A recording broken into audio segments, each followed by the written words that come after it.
গল্পটা হলো পরী, কচ্ছপ ও শেয়ালের বন্ধুত্ব।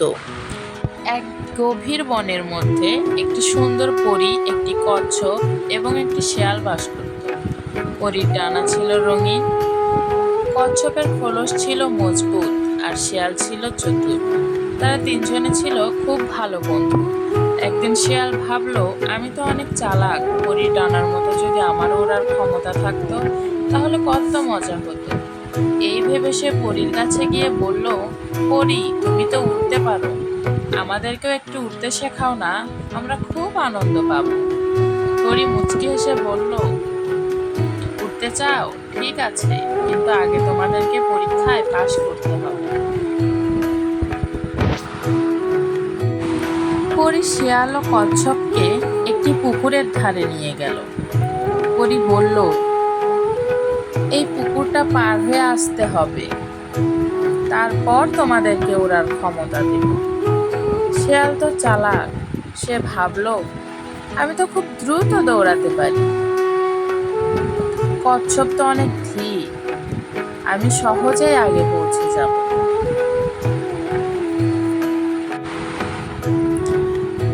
এই কথা ভেবে সে মনে মনে হাসতে লাগলো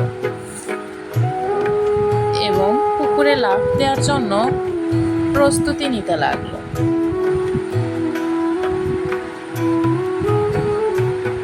তারপর সে পুকুরে লাফ দিল।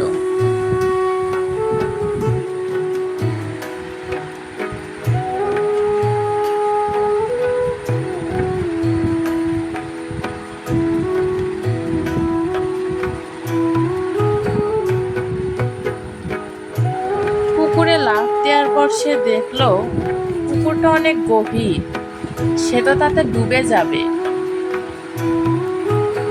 সে পুকুরে সাঁতরাতে লাগলো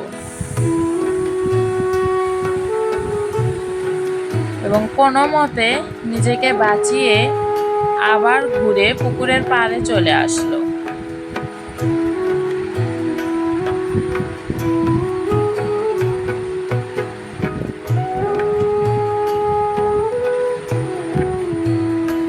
এরপর কচ্ছপের পালা।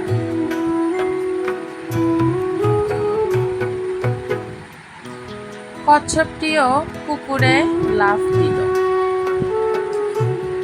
কচ্ছপের খোলস ছিল পাতলা, তাই তার শরীরটা পুকুরের পানিতে ভাসতে লাগলো এবং সে খুব সহজেই পুকুরটা সাঁতরে পার হতে লাগলো।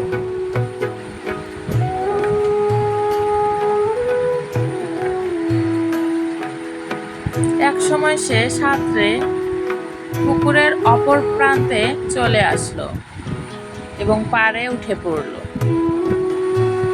আর শেয়াল তো সে মাঝপথে আটকে গেছিল।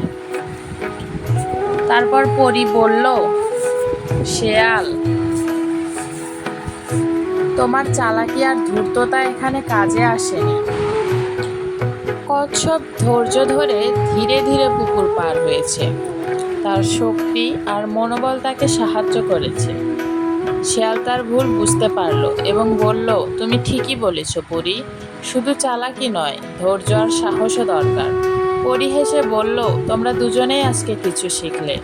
উড়ার জন্য যেমন ডানা দরকার, তেমনি জীবনে সফল হতে ধৈর্য, সাহস ও বন্ধুত্বের প্রয়োজন।